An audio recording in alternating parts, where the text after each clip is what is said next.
क्या संविधान को जानने वाला कभी अपराध नहीं करता? क्या एक वकील अपराध मुक्त होता है? क्या एक वकील जो कि संविधान भी जानता है, इंडियन पेनल कोड भी जानता है, वो एक अपराधी की पैरवी नहीं करता, उसको बचाने के लिए कोशिश नहीं करता, जानते हुए भी कि वो गलत कर रहा है?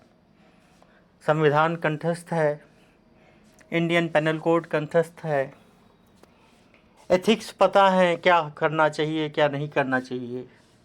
तो ये कहना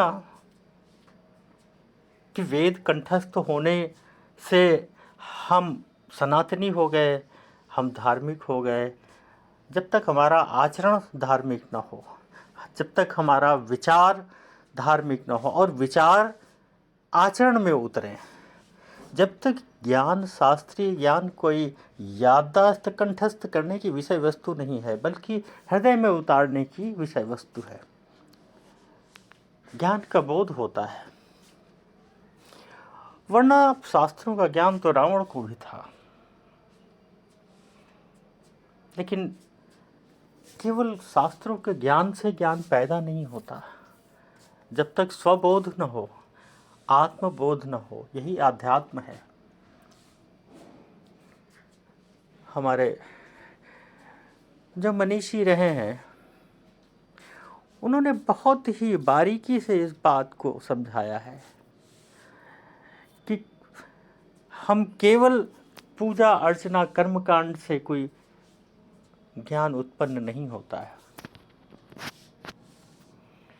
ज्ञान जब तक आपकी जो दिनचर्या है, आपका उठना बैठना, यहाँ तक कि सोचना, आपका जो आचार है, विचार है, जो चिंतन है, वो सब धार्मिक हो जाता है। वही जब ज्ञान पैदा होता है तो आपका बाह्य जीवन और आंतरिक जीवन दोनों एक जैसे हो जाते हैं। फिर आपकी वाणी, आपका चिंतन, आपका आचरण में कोई भेद नहीं रहता,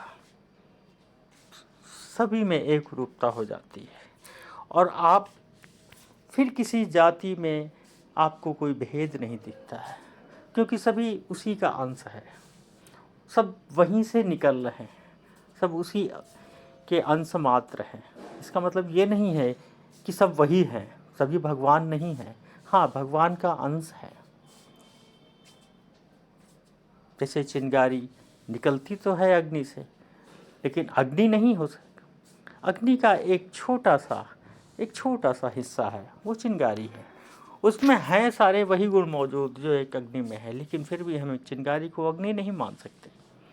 जैसे एक लहर निकलती तो समुद्र से है, लेकिन लहर समुद्र नहीं है भी और नहीं भी है, और इसी का वाद विवाद होता रहता है।